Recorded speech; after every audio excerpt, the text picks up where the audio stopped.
ज्ञानरस YouTube channel पर आपका स्वागत है।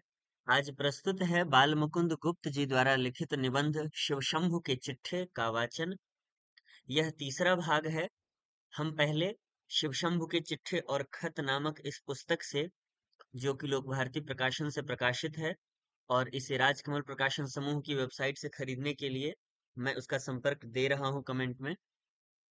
तो इस पुस्तक से हम पहले इसके पहले के दो वीडियो में 6 चिट्ठों का वाचन कर चुके हैं और वे चिट्ठे थे बनाम लॉर्ड कर्जन, फिर श्रीमान का स्वागत, वायसराय का कर्तव्य, पीछे मत फेंकिए,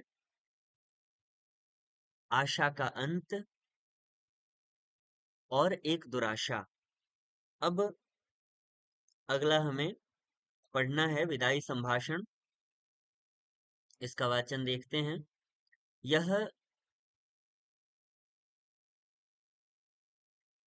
भारत मित्र पत्रिका में 2 सितंबर 1905 ईस्वी को प्रकाशित हुआ था। माय लॉर्ड, अंत को आपके शासनकाल का इस देश में अंत हो गया। अब आप इस देश से अलग होते हैं। इस संसार में सब बातों का अंत है। इससे आपके शासनकाल का भी अंत होता। चाहे आपकी एक बार की कल्पना के अनुसार आप यहाँ के चिरस्थायी वायसराय हो भी जाते, किंतु इतनी जल्दी वह समय पूरा हो जाएगा, ऐसा विचार न आप ही का था, न इस देश के निवासियों का। इससे जान पड़ता है कि आपके और यहाँ के निवासियों के बीच में कोई तीसरी शक्ति और भी है, जिस पर यहाँ वालों का तो क्या, आपका भी काबू नहीं है। बिछड़न समय बड़ा करुणोत्पादक होता है। आपको बिछड़ते देखकर आज हृदय में बड़ा दुख है। माय लॉर्ड, आपके दूसरी बार इस देश में आने से भारतवासी किसी प्रकार प्रसन्न न थे।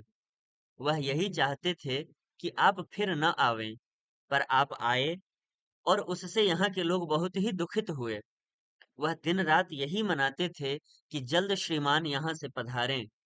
पर अहो, इसी से जाना कि बिछड़न समय बड़ा करुणोत्पादक होता है, बड़ा पवित्र, बड़ा निर्मल और कोमल होता है। वैर भाव छूटकर शांत रस का आविर्भाव उस समय होता है। माय लॉर्ड का देश देखने का इस दीन भंगड़ ब्राह्मण को कभी इस जन्म में सौभाग्य नहीं हुआ। इससे नहीं जानता कि वहां बिछड़ने के समय लोगों का क्या भाव होता है, पर इस देश के पशु पक्षियों को भी बिछड़ने के समय उदास देखा है। एक बार शिवशंभु के 2 गाय थीं। उनमें से एक अधिक बलवाली थी। वह कभी-कभी अपने सींगों की टक्कर से दूसरी कमजोर गाय को गिरा देती थी। एक दिन वह टक्कर मारने वाली गाय पुरोहित को दे दी गई। देखा कि वह गाय उसके चले जाने से प्रसन्न नहीं हुई, वरंच उस दिन वह भूखी खड़ी रही, चारा छुआ तक नहीं। माय लॉर्ड, जिस देश में पशुओं को बिछड़ते समय पशुओं की बिछड़ते समय यह दशा होती है, वहां के मनुष्यों की कैसी दशा हो सकती है, इसका अंदाजा लगाना कठिन नहीं है। आगे भी इस देश में जो प्रधान शासक आए, अंत में उनको जाना पड़ा। इससे आपका जाना भी परंपरा की चाल से कुछ अलग नहीं है। तथापि आपके शासनकाल का नाटक घोर दुखांत है। और अधिक आश्चर्य की बात यह है कि दर्शक तो क्या, स्वयं सूत्रधार भी नहीं जानता था कि उसने जो खेल सुखांत समझकर खेलना आरंभ किया था, वह दुखांत हो जाएगा।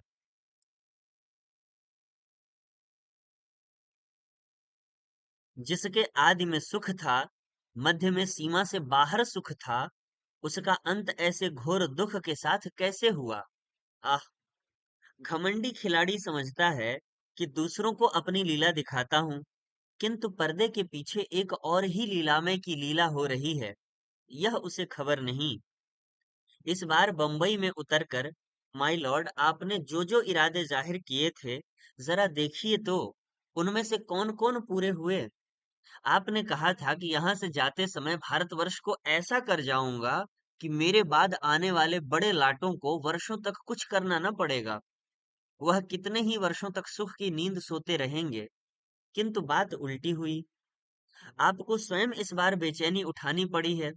और इस देश में जैसी अशांति आप फैला चले हैं, उसके मिटाने में आपके पद पर आने वालों को न जाने कब तक नींद और भूख हराम करनी पड़ेगी। इस बार आपने अपना बिस्तर गर्म राख पर रखा है और भारतवासियों को गर्म तवे पर पानी की बूंदों की भांति नचाया है। आप स्वयं भी सुखी न हो सके और यहाँ की प्रजा को भी सुखी न होने दिया। इसका आप लोगों के चित्त पर बड़ा ही दुख है। विचारिए तो, क्या शान आपकी इस देश में थी और अब क्या हो गई?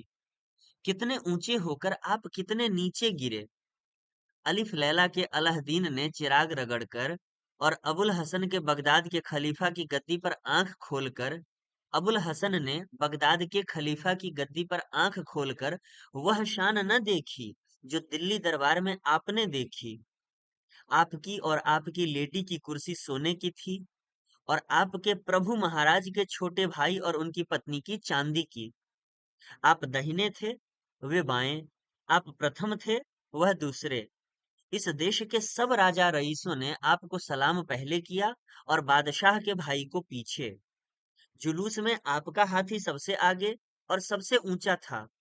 हौदा और चंवर छत्र आदि सामान सबसे बढ़ चढ़ कर थे। सारांश यह कि ईश्वर और महाराज एडवर्ड के बाद इस देश में आप ही का दर्जा था। किंतु अब देखते हैं कि जंगी लाट के मुकाबले में आपने पटखनी खाई, सिर के बल नीचे आ रहे। आपके स्वदेश में वही ऊंचे मान आपके स्वदेश में वही ऊंचे माने गए, आपको साफ नीचा देखना पड़ा। पद त्याग की धमकी से भी ऊंचे न हो सके। आप बहुत धीर गंभीर प्रसिद्ध थे। उस सारी धीरता गंभीरता का आपने इस बार काउंसिल में बेकानूनी कानून पास करते और कन्वोकेशन में वक्तृता देते समय दिवाला निकाल दिया। यह दिवाला तो इस देश में हुआ। उधर विलायत में आपके बार बार इस्तीफा देने की धमकी ने प्रकाश कर दिया कि जड़ हिल गई है। अंत में वहां भी आपको दिवालिया होना पड़ा और धीरता गंभीरता के साथ दृढ़ता को भी जलांजलि देनी पड़ी। इस देश के हाकिम आपकी ताल पर नाचते थे। राजा महाराजा डोरी हिलाने से सामने हाथ बांधे हाजिर होते थे। आपके एक इशारे में प्रलय होती थी। कितने ही राजों को मट्टी के खिलौने की भांति आपने तोड़ फोड़ डाला। कितने ही मट्टी काठ के खिलौने आपकी कृपा के जादू से बड़े बड़े पदाधिकारी बन गए। आपके एक इशारे में इस देश की शिक्षा पायमाल हो गई, स्वाधीनता उड़ गई, बंग देश के सिर पर आरा रखा गया। ओह, इतने बड़े माय लॉर्ड का यह दर्जा हुआ कि एक फौजी अफसर उनके इच्छित पद पर नियत न हो सका और उसी गुस्से के मारे इस्तीफा दाखिल करना पड़ा और वह भी मंजूर हो गया। उनका रखाया एक आदमी नौकर न रखा गया, उल्टा उन्हीं को निकल जाने का हुक्म मिला। जिस प्रकार आपका बहुत ऊंचे चढ़कर गिरना यहाँ के निवासियों को दुखित कर रहा है, गिरकर पड़ा रहना उससे भी अधिकतर दुखित कर रहा है। आपका पद छूट गया, तथापि आपका पीछा नहीं छूटा है। एक अदना क्लर्क जिसे नौकरी छोड़ने के लिए 1 महीने का नोटिस मिल गया हो, नोटिस की अवधि को बड़ी घृणा से काटता है। आपको इस समय अपने पद पर रहना कहाँ तक पसंद है, यह आप ही जानते होंगे। अपनी दशा पर आपको कैसी घृणा आती है, इस बात को जान लेने का इस देश के वासियों को अवसर नहीं मिला। पर पतन के पीछे इतनी उलझन में पड़ते उन्होंने किसी को नहीं देखा। माय लॉर्ड, एक बार अपने कामों की ओर ध्यान दीजिए। आप किस काम को आए थे और क्या कर चले? शासक का प्रजा के प्रति कुछ तो कर्तव्य होता है, यह बात आप निश्चय मानते होंगे। सो कृपा करके बतलाइए, क्या कर्तव्य आप इस देश की प्रजा के साथ पालन कर चले? क्या आंख बंद करके मनमाने हुक्म चलाना और किसी की कुछ न सुनने का नाम ही शासन है?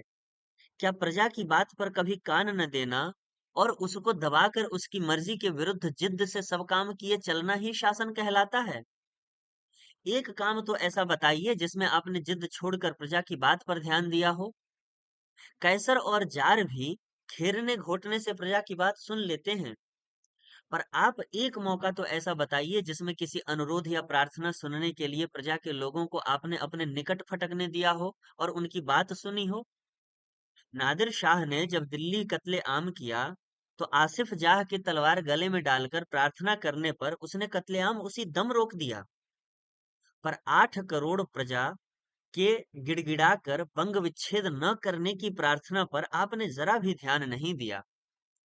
इस समय आपकी शासन अवधि पूरी हो गई है, तथापि बंग विच्छेद किए बिना घर जाना आपको पसंद नहीं है। नादिर से भी बढ़कर आपकी जिद है।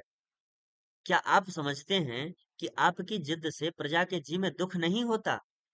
आप विचारिए तो, एक आदमी को आपके कहने पर पद न देने से आप नौकरी छोड़े जाते हैं।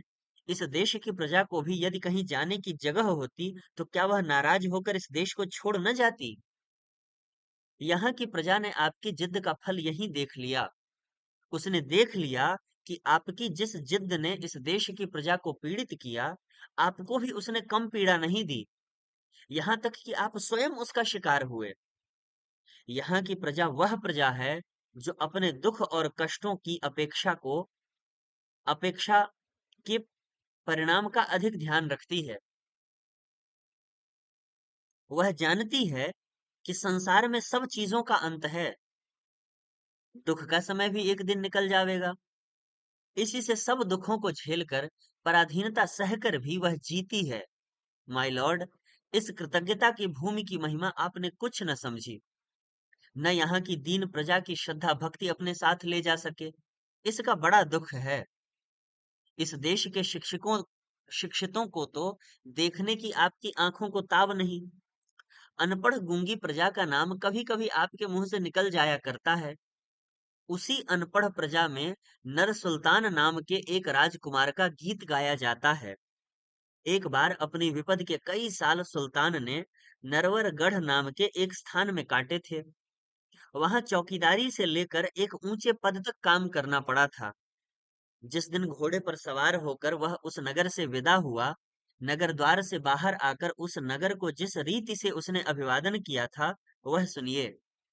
उसने आंखों में आंसू भर कर कहा था, प्यारे नरवरगढ़, मेरा प्रणाम ले। आज मैं तुझसे जुदा होता हूँ। तू मेरा अन्नदाता है। अपनी विपद के दिन मैंने तुझ में काटे हैं। तेरे ऋण का बदला मैं गरीब सिपाही नहीं दे सकता। भाई नरवरगढ़, यदि मैंने जानबूझकर एक दिन भी अपनी सेवा में चूक की हो, यहाँ की प्रजा की शुभ चिंता न की हो, यहाँ की स्त्रियों को माता और बहन की दृष्टि से न देखा हो, तो मेरा प्रणाम न ले। नहीं तो प्रसन्न होकर एक बार मेरा प्रणाम ले और मुझे जाने की आज्ञा दे। माय लॉर्ड, जिस प्रजा में ऐसे राजकुमार का गीत गाया जाता है, उसके देश से क्या आप भी चलते समय कुछ संभाषण करेंगे? क्या आप कह सकेंगे, अभागे भारत, मैंने तुझसे सब प्रकार का लाभ उठाया और तेरी बदौलत वह शान देखी जो इस जीवन में असंभव है। तूने मेरा कुछ नहीं बिगाड़ा, पर मैंने तेरे बिगाड़ने में कुछ कमी न की। संसार के सबसे पुराने देश, जब तक मेरे हाथ में शक्ति थी, तेरी भलाई की इच्छा मेरे जी में न थी। अब कुछ शक्ति नहीं है जो तेरे लिए कुछ कर सकूं, पर आशीर्वाद करता हूं कि तू फिर उठे और अपने प्राचीन गौरव और यश को फिर से लाभ करे। मेरे बाद आने वाले तेरे गौरव को समझें।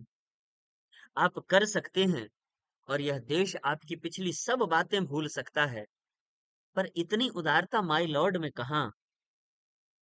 तो ये चिट्ठा था, विदाई संभाषण। अगला चिट्ठा है बंग विच्छेद। यह भारत मित्र पत्रिका में 21 अक्टूबर 1905 ईस्वी को प्रकाशित हुआ था। गत 16 अक्टूबर को बंग विच्छेद या बंगाल का पार्टीशन हो गया। पूर्व बंगाल और आसाम का नया प्रांत बनकर हमारे महाप्रभु माई लॉर्ड इंग्लैंड के महान राज प्रतिनिधि का तुगलकाबाद आबाद हो गया।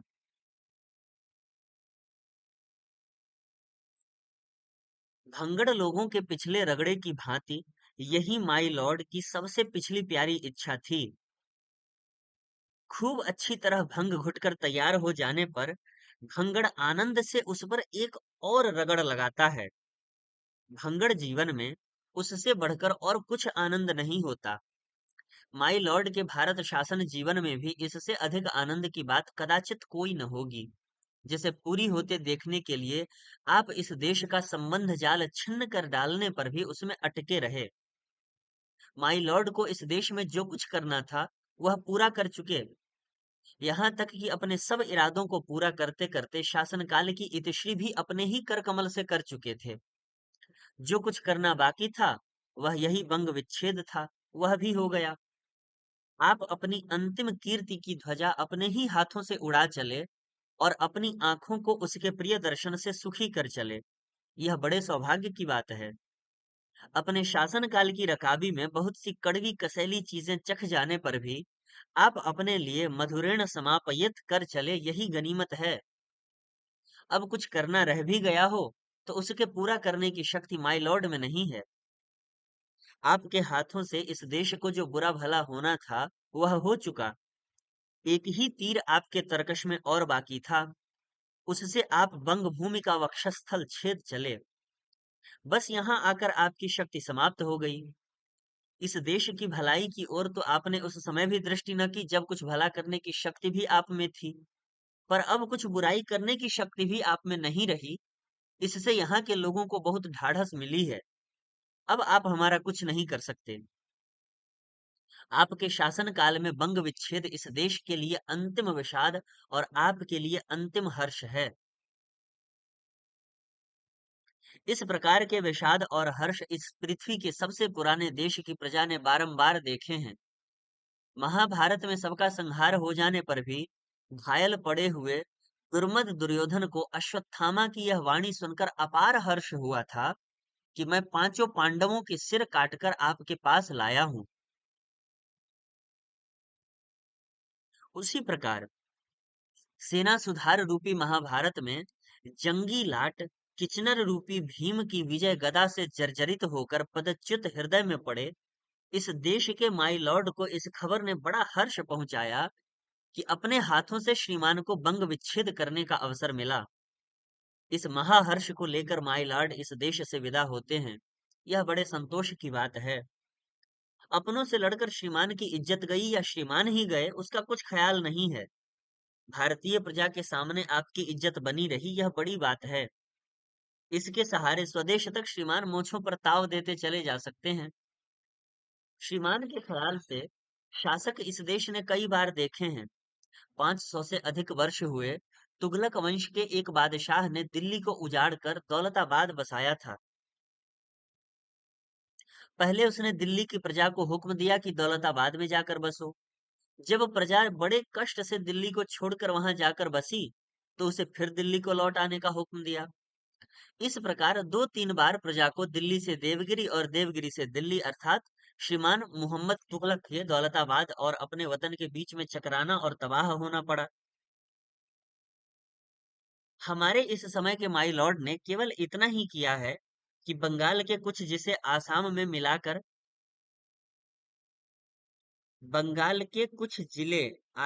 मिलाकर एक नया प्रांत बना दिया है। कलकत्ते की प्रजा को कलकत्ता छोड़कर चटगांव में आबाद होने का हुक्म तो नहीं दिया। जो प्रजा तुगलक जैसे शासकों का ख्याल बर्दाश्त कर गई, वह क्या आजकल के माइलॉर्ड के एक ख्याल भी बर्दाश्त नहीं कर सकती है। सब ज्यों का त्यों है। बंगदेश की भूमि जहां थी वहीं है और उसका हर एक नगर और गांव जहां था वहीं है। कलकत्ता उठाकर चीरा पूंजी के पहाड़ पर नहीं रख दिया गया और शिलांग उड़कर हुगली के पुल पर नहीं आ बैठा। पूर्व और पश्चिम पूर्व और पश्चिम बंगाल के बीच में कोई नहर नहीं खुद गई और दोनों को अलग अलग करने के बीच में कोई चीन की सी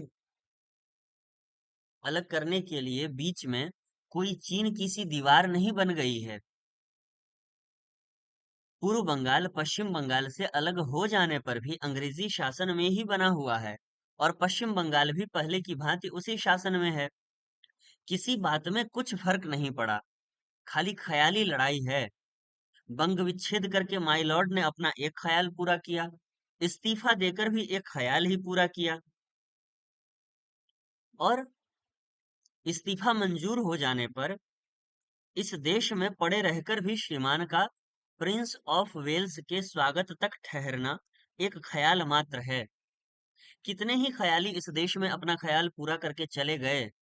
दो सवा 200 साल पहले एक शासक ने इस बंग देश में 1 रुपए के 8 मन धान बिकवा कर कहा था कि जो इससे सस्ता धान इस देश में बिकवा कर इस देश के धन धान्य पूर्ण होने का परिचय देगा, उसको मैं अपने से अच्छा शासक समझूंगा।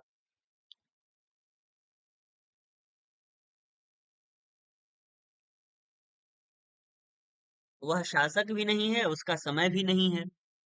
कई एक शताब्दियों के भीतर इस भूमि ने कितने ही रंग पलटे हैं, कितने ही सीमाएं कितनी ही सीमाएं हो चुकी हैं, कितने ही नगर इसकी राजधानी बनकर उजड़ गए। गौड़ के जिन खंडहरों में अब उल्लू बोलते और गीदड़ चिल्लाते हैं, वहां कभी बांके महल खड़े थे और वही बंगदेश का शासक रहता था। मुर्शिदाबाद, जो आज एक लूटा हुआ शहर सा दिखाई देता है, कुछ दिन पहले इसी बंगदेश की राजधानी था। कुछ दिन पहले यही बंगदेश की राजधानी था और उसकी चहल पहल का कुछ ठिकाना न था। जहां घसियारे घास खोदा करते थे, वहां आज कलकत्ता जैसा महानगर बसा हुआ है, जिसके जोड़ का एशिया में एकाध नगर ही निकल सकता है।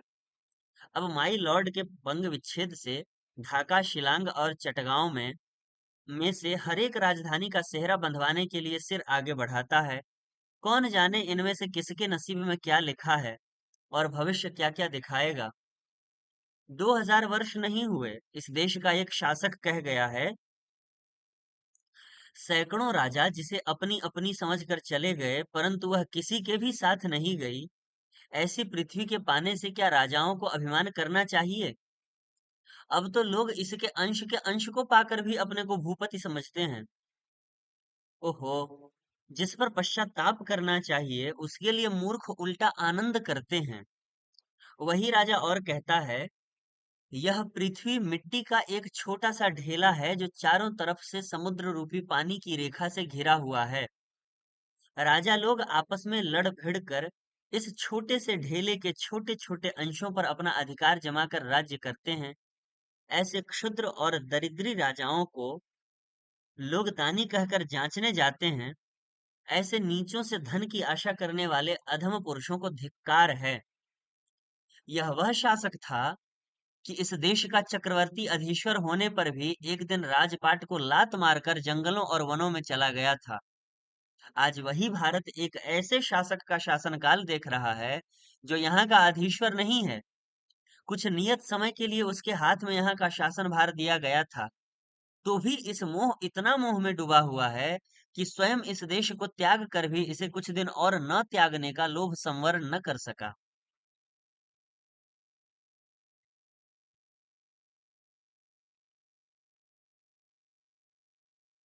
यह बंग का विच्छेद नहीं है।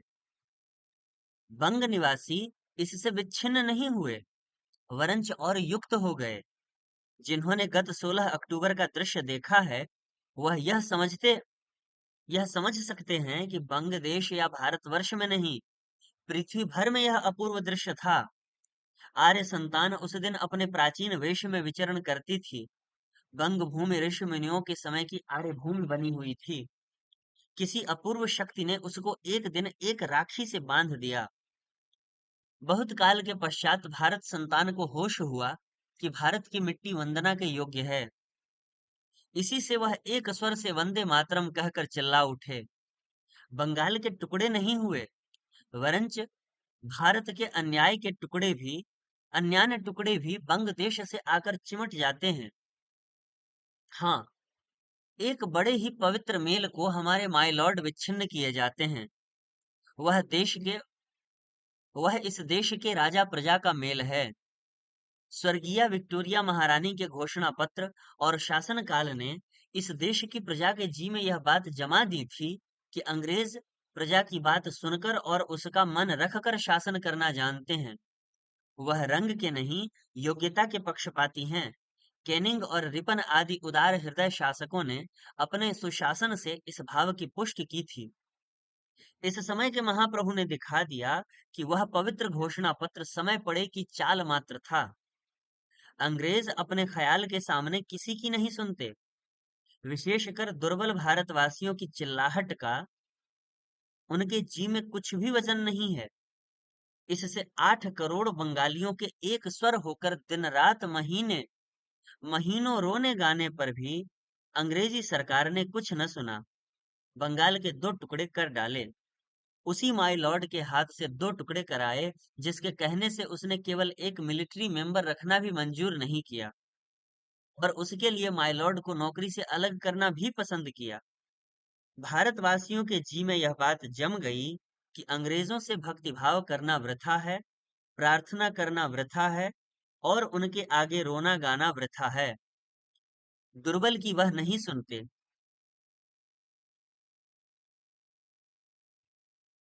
बंग विच्छेद से हमारे महाप्रभु सरदस्त राजा प्रजा में यही भाव उत्पन्न करा चले हैं। किंतु हाय, इस समय पर महाप्रभु के देश में कोई धान्य देने वाला तक नहीं है, ध्यान देने वाला तक नहीं है। महाप्रभु तो ध्यान देने के योग्य ही कहाँ। तो ये बंग विच्छेद चिट्ठा था। अगला चिट्ठा है लॉर्ड मिंटो का स्वागत। यहाँ समय नहीं इसका प्राप्त हो सका है, ठीक ठीक तारीख, पर यह 1905 में ही प्रकाशित हुआ था भारत मित्र पत्रिका में।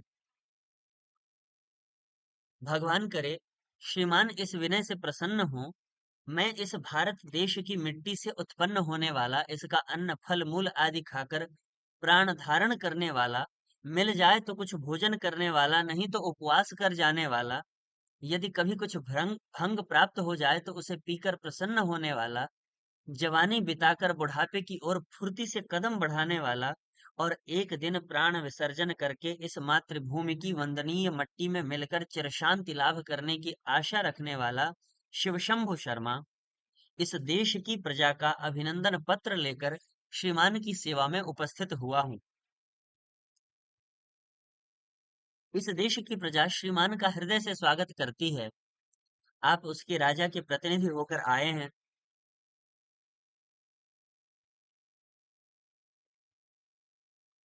5 साल तक इस देश की 30 करोड़ प्रजा के रक्षण, पालन और शासन का ये चिड़िया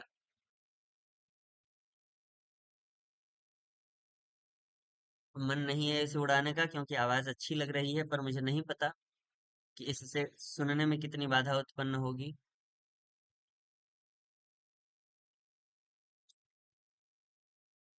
इस देश की प्रजा श्रीमान का हृदय से स्वागत करती है। आप उसके राजा के प्रतिनिधि होकर आए हैं। 5 साल तक इस देश की 30 करोड़ प्रजा के रक्षण, पालन और शासन का भार राजा ने आपको सौंपा। इससे यहाँ की प्रजा आपको राजा के तुल्य मानकर आपका स्वागत करती है और आपके इस महान पद पर प्रतिष्ठित होने के लिए हर्ष प्रकाश करती है। वह बेचारी चिड़िया शीशे में अपनी तस्वीर देखकर परेशान हो रही है। अपनी परछाई देखकर उसी से लड़ रही थी वो। आगे बढ़ते हैं। भाग्य से आप इस देश की प्रजा के शासक हुए हैं, अर्थात यहाँ की प्रजा की इच्छा से आप यहाँ के शासक नियुक्त नहीं हुए। न यहाँ की प्रजा उस समय तक आपके विषय में कुछ जानती थी, जब तक कि उसने श्रीमान के इस नियोग की खबर सुनी। किसी को श्रीमान की ओर का कुछ भी गुमान न था। आपके नियोग की खबर इस देश में बिना मेघ की वर्षा की भांति अचानक आ गिरी। अब भी यहाँ की प्रजा श्रीमान के विषय में कुछ नहीं समझी है, तथापि उसे आपके नियोग से हर्ष हुआ है। आपको पाकर वह वैसी ही प्रसन्न हुई है, जैसे डूबता थाह पाकर प्रसन्न होता है। उसने सोचा है कि आप तक पहुंच जाने से उसकी सब विपदों की इति हो जाएगी। भाग्यवानों से कुछ न कुछ संबंध निकाल लेना संसार की चाल है। जो कुछ श्रीमान तक पहुंच सकते हैं, उन्हें श्रीमान से भी एक गहरा संबंध नि... उन्होंने श्रीमान से भी एक गहरा संबंध निकाल लिया है। वह लोग कहते हैं कि 100 साल पहले आपके बड़ों में से एक महानुभाव यहाँ का शासन कर गए हैं। इससे भारत का शासक होना आपके लिए कोई नई बात नहीं है। वह लोग साथ ही यह भी कहते हैं कि 100 साल पहले वाले लॉर्ड मिंटो बड़े प्रजापालक थे। प्रजा को प्रसन्न रखकर शासन करना चाहते थे। यह कहकर वह श्रीमान से भी अच्छे शासन और प्रजा रंजन की आशा रखते हैं। पर यह संबंध बहुत दूर का है। 100 साल पहले की बात का कितना प्रभाव हो सकता है नहीं कहा जा सकता। उस समय की प्रजा में से एक आदमी जीवित नहीं जो कुछ उस समय की आंखों देखी कह सके। फिर यह भी कुछ निश्चय नहीं कि श्रीमान अपने उस बड़े के शासन के विषय में वैसा ही विचार रखते हों जैसा यहाँ के लोग रखते हैं कहते हैं। यह भी निश्चय नहीं कि श्रीमान को 100 साल पहले की शासन नीति पसंद होगी या नहीं, तथा उनका कैसा प्रभाव श्रीमान के चित्त पर है। हाँ, एक प्रभाव देखा कि श्रीमान के पूर्ववर्ती शासक ने अपने 100 साल पहले के शासक की बात का स्मरण करके उस समय की पोशाक में गवर्नमेंट हाउस के भीतर एक नाच नचा डाला था। सारांश यह सारांश यह कि लोग जिस ढंग से श्रीमान की बड़ाई करते हैं वह एक प्रकार की शिष्टाचार की रीति पूरी कर रहे हैं। आपकी असली बड़ाई का मौका अभी नहीं आया, पर वह मौका आपके हाथ में विलक्षण रूप से है। श्रीमान इस देश में अभी यदि अज्ञात कुल नहीं तो अज्ञातशील अवश्य हैं। यहाँ के कुछ लोगों की समझ में आपके पूर्ववर्ती शासक ने प्रजा को बहुत सताया है और वह उसके हाथ से बहुत तंग हुई। वह समझते हैं कि आप उन पीड़ाओं को दूर कर देंगे जो आपका पूर्ववर्ती शासक यहाँ फैला गया है। इसी से वह दौड़कर आपके द्वार पर जाते हैं। यह कदापि न समझिए कि आपके किसी गुण पर मोहित होकर जाते हैं। वह जैसे आंखों पर पट्टी बांधे जाते हैं वैसे ही चले आते हैं। जिस अंधेरे में हैं उसी में रहते हैं।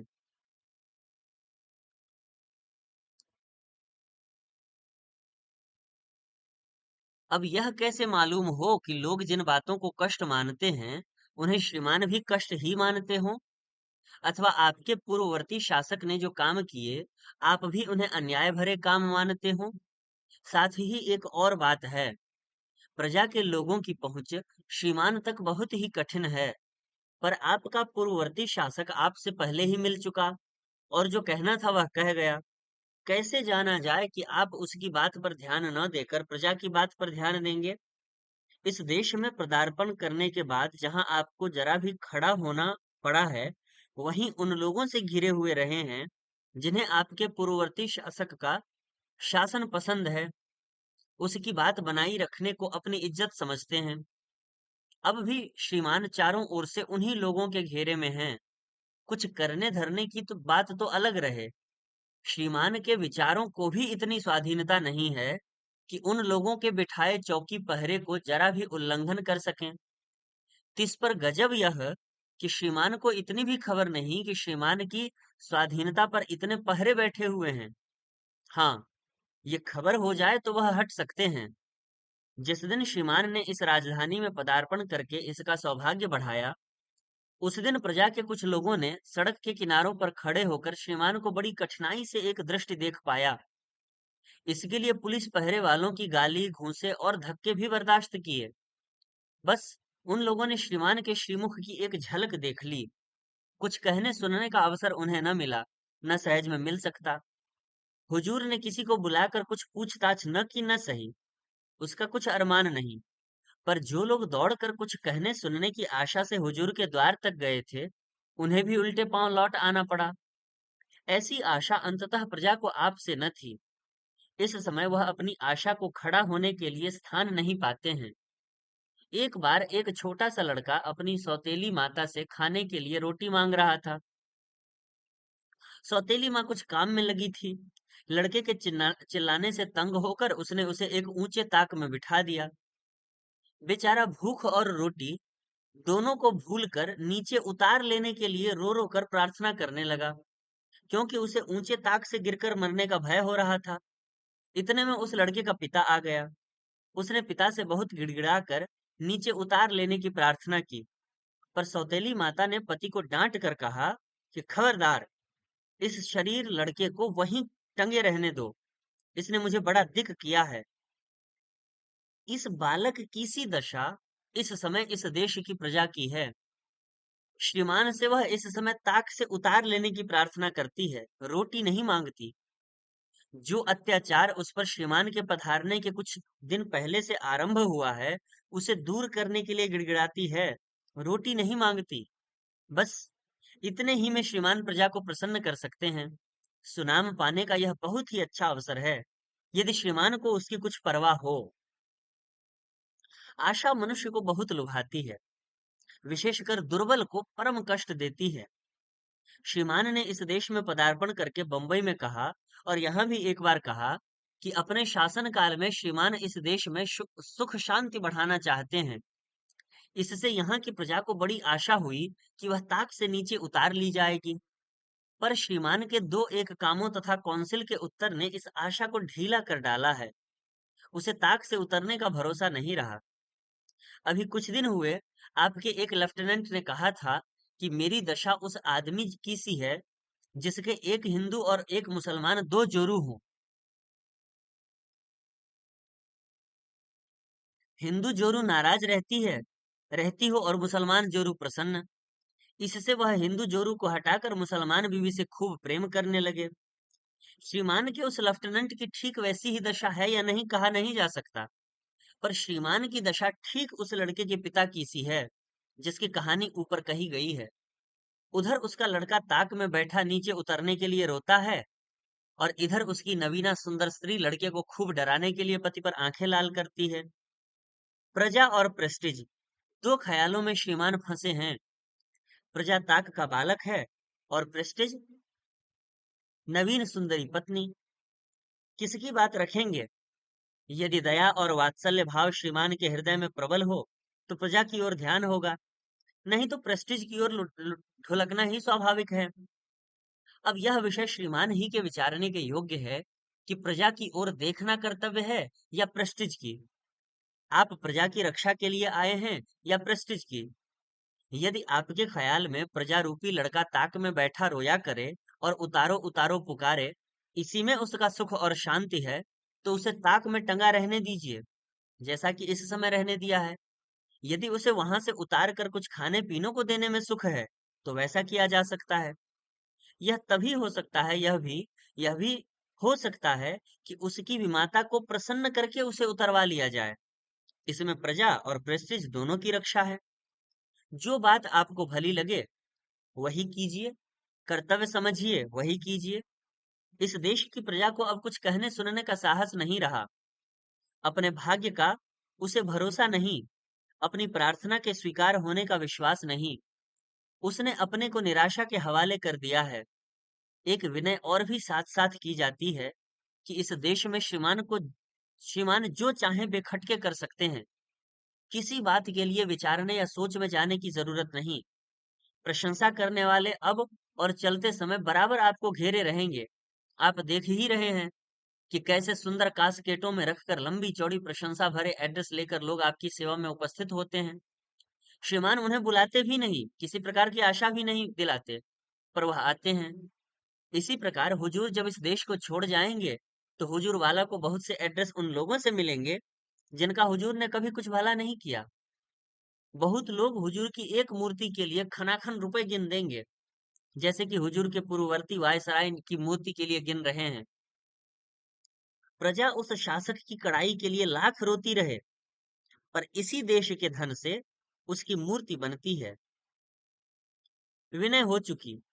अब भगवान से प्रार्थना है कि श्रीमान का प्रताप बढ़े, यश बढ़े और जब तक यहाँ रहें आनंद से रहें। यहाँ की प्रजा के लिए जैसा उचित समझें करें।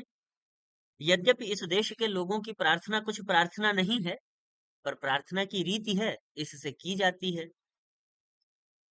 तो ये चिट्ठा था लॉर्ड मिंटो का स्वागत।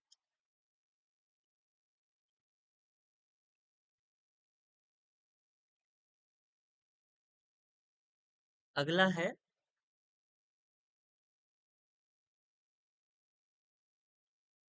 मार्ली साहब के नाम निश्चित विषय।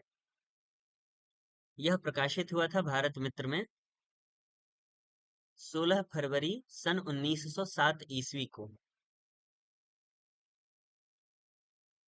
विज्ञवरेषु साधुवरेषु। बहुत काल पश्चात आप सा पुरुष भारत के भाग्य का विधाता हुआ है। एक पंडित विचारवान और आडंबर रहित सज्जन को अपना अफसर होते देखकर अपने भाग्य को अचल अटल और कभी टस से मस न होने वाला, वरंच आपके कथनानुसार सेटल्ड फैक्ट समझने पर भी आडंबर शून्य भोले भाले भारतवासी हर्षित हुए। वह इसलिए हर्षित नहीं हुए कि आप उनके भाग्य की कुछ मरम्मत कर सकते हैं। ऐसी आशा को वह कभी के तिलांजलि दे चुके हैं। उनका हर्ष केवल इसलिए था कि सज्जन को, एक साधु को यह पद मिलता है। भले का पड़ोस की भले का पड़ोस भी भला, उसकी हवा भी चली। जोगंधी कछु दय नहीं, तोहु बास सुबास। कबीरा संगत साधु की, ज्यों गंधी की बास। कबीरा ज्यों गंधी की बास। यह मैंने उल्टा कह दिया। यहाँ जो पंक्ति है वह दूसरी पंक्ति है, और जो मैंने आगे दोहराई वह पहली पंक्ति है। तो आप उपाधि शून्य हैं। आपको माय लॉर्ड कह के संबोधन करने की जरूरत नहीं है। ये उपाधि शून्य है। अथच आप इस देश के माय लॉर्ड के भी माय लॉर्ड हैं। वहां के निवासी सदा से ऋषियों मुनियों और साधु महात्माओं को पूजते आए हैं। यहाँ के देशपति नरपति लोग सदा उन साधु महात्माओं के सामने सिर झुकाते और उनसे अनुशासन पाते रहे हैं। उसी विचार से यहाँ के लोग आपके नियोग से प्रसन्न हुए। एक विचारशील पुरुष का सिद्धांत है कि किसी देश का उत्तम शासक शासक होने के लिए दो बातों में से किसी एक का होना अति आवश्यक है। या तो शासक साधु बन जाए, या साधु शासक नियत किया जाए। हाकिम हकीम हो जाए, या हकीम हाकिम बन जाए। इसी से आपको भारत का देश मंत्री देखकर यहाँ की प्रजा को हर्ष हुआ था कि आहा, बहुत दिन पीछे एक साधु पुरुष, एक विद्वान सज्जन भारत का सर्वप्रधान शासक होता है। भारतवासी समझते थे कि मिस्टर मार्ली विद्वान हैं। विद्या पढ़ने और दर्शन शास्त्र का मनन करने में समय बिताकर वह बूढ़े हुए हैं। वह तत्काल जान सकते हैं कि बुराई क्या है और भलाई क्या है, नेकी क्या है और बदी क्या है।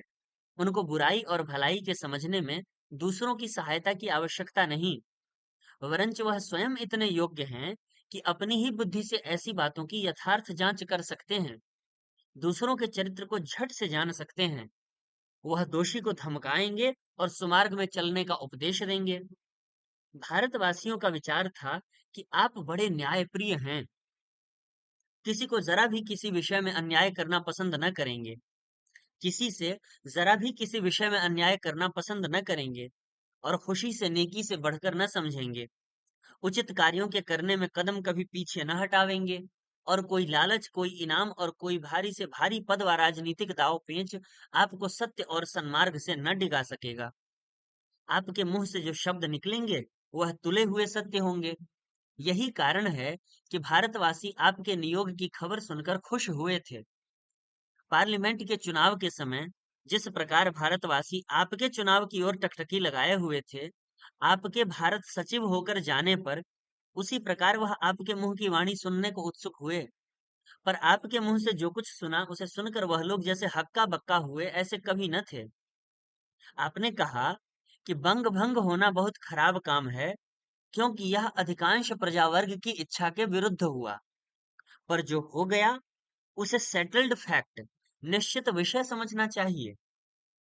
अरे, एक विद्वान पुरुष, दार्शनिक सज्जन की यह उक्ति कि यह काम यद्यपि खराब हुआ तथापि अब यही अटल रहेगा, इसकी खराबी अब दूर न होगी, किमाश्चर्यमतः परम।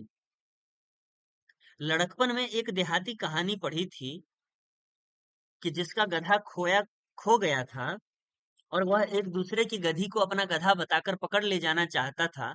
पर जब उसे लोगों ने कहा कि यार तू तो अपना गधा बताता है, देख ये गधी है, तो उसने घबरा कर कहा कि मेरा गधा भी कुछ ऐसा गधा भी न था। मेरा गधा कुछ ऐसा गधा भी न था। गंवार का गधा गधी हो सकता है, पर भारत सचिव दार्शनिक प्रवर मार्ली साहब जिस काम को बुरा बताते हैं, वही निश्चित विषय भी हो सकता है। यह बात भारतवासियों ने कभी स्वप्न में भी नहीं विचारी थी।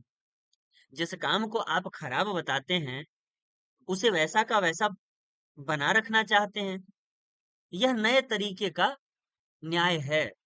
अब तक लोग यही समझते थे कि विचारवान विवेकी पुरुष जहां जाएंगे, वहीं विचार और विवेक की मर्यादा की रक्षा होगी। वह यदि राजनीति में हाथ डालेंगे, तो उसकी जटिलता को भी दूर कर देंगे। पर बात उल्टी देखने में आती है। राजनीति बड़े बड़े सत्यवादी साहसी विद्वानों को भी गधा गधी एक बतलाने वालों के बराबर कर देती है। विज्ञवर, आप समझते हैं और आप जैसे विद्वानों को समझना चाहिए कि सत्य सत्य है और मिथ्या मिथ्या।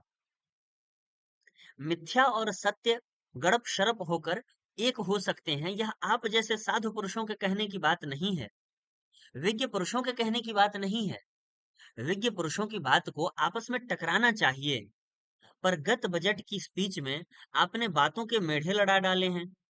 आपने कहा है, जहां तक मेरी कल्पना जा सकती है, भारत शासन यथेच्छ ढंग का रहेगा। पर यह भी कहा है कि भारत में किसी प्रकार की बुरी चाल चलना हमें उससे भी अधिक खराबी में डालेगा, जितना दक्षिण अफ्रीका में 4 साल पहले एक बुरी चाल चलकर खराबी में पड़ चुके हैं। आपने कहा है, हिंदुस्तानी कांग्रेस की कामनाओं को सुनकर मैं घबराता नहीं। पर यह भी कहा, जो बातें विलायत को प्राप्त हैं, वह भारत को सब नहीं प्राप्त हो सकती। आपकी इन दोरंगी बातों से भारतवासी बड़े घबराहट में पड़े हैं। घबराहट उन्हें आपके देश की दो कहावतों का आश्रय लेना पड़ता है कि राजनीतिज्ञ पुरुष युक्त या न्याय के पाबंद नहीं होते, अथवा राजनीति का कुछ ठिकाना नहीं। आपको अपने ही एक वाक्य के ऊपर ध्यान देना चाहिए। अपनी साधारण योग्यता के परिणाम से ही कोई आदमी प्रसिद्ध या बड़ा नहीं हो सकता, वरंच उचित समय पर उचित काम करना ही उसे बड़ा बनाता है। जिस पद पर आप हैं, उसकी जो कुछ इज्जत है, वह आपकी नहीं, उस पद की है। लॉर्ड जॉर्ज हमिल्टन और मिस्टर ब्रॉडरिक भी इसी पद पर थे। पर इस पद से उनकी इतनी ही इज्जत थी कि वह इस पद पर थे। बाकी उनके कामों के अनुसार ही उनकी इज्जत है।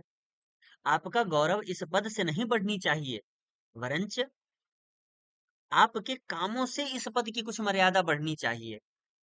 भारतवासियों ने बहुत कुछ देखा और देख रहे हैं।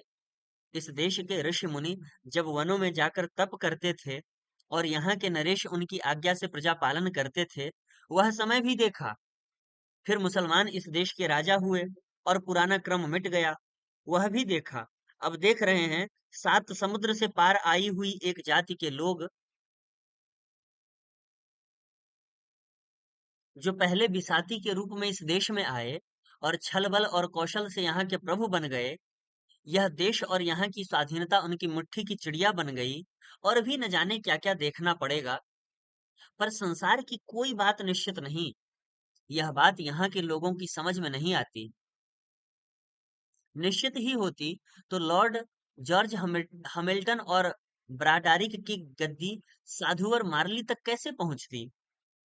न बंग भंग ही निश्चित विषय है, और न भारत का यथेच्छ शासन। स्थिरता न प्रभात को है और न संध्या को। सदा न बसंत रहता है न ग्रीष्म। हाँ, एक बात अब भारतवासियों के जी में भली भांति पक्की होती जाती है कि उनका भला न कंजर्वेटिव ही कर सकते हैं और न लिबरल ही। यदि उनका कुछ भला होना है, तो उन्हीं के हाथों से। इसे यदि विज्ञवर मार्ली निश्चित विषय मान लें, तो विशेष हानि नहीं। अतः भारतवासियों का भला या बुरा जो होना है सो होगा। इसके उन्हें कुछ परवाह नहीं है। उन्हें ईश्वर पर विश्वास है और काल अनंत है। कभी न कभी भले का समय आ जाएगा। भारतवासियों को चिंता केवल यही है कि उनके देश सचिव साधुवर मार्ली साहब को अपनी चिरकाल से एकत्र की हुई कीर्ति और सुयश को अपने वर्तमान पर कुर्बान न करना पड़े। इस देश का एक बहुत ही साधारण कवि कहता है, झूठा है वह हकीम जो लालच के माल के, अच्छा कहे मरीज के हाले तबाह को। अपने लालच के लिए यदि रोगी की बुरी दशा को अच्छा बतावे तो वह हकीम नहीं कहला सकता। भारतवासी आपको दार्शनिक और हकीम समझते हैं। उनको कभी यह विश्वास नहीं कि आप अपने पद के लोभ से न्याय नीति की मर्यादा भंग कर सकते हैं, या अपने दल की बुराई भलाई और कमजोरी मजबूती के ख्याल से भारत के शासन रूपी साधु पुरुष कह गया है। नहीं, उनको कभी यह विश्वास नहीं कि आप अपने पद के लोभ से न्याय नीति की मर्यादा भंग कर सकते हैं, या अपने दल की बुराई भलाई और कमजोरी मजबूती के ख्याल से। पूर्ण विराम। भारत के शासन रूपी साध्य पुरुष कह गया है, आयरलैंड की स्वाधीनता मेरे जीवन का व्रत है, पर इस स्वाधीनता पाने के लोभ से भी मैं दक्षिण अफ्रीका वालों की स्वाधीनता छिनवाने का समर्थन कभी न करूंगा।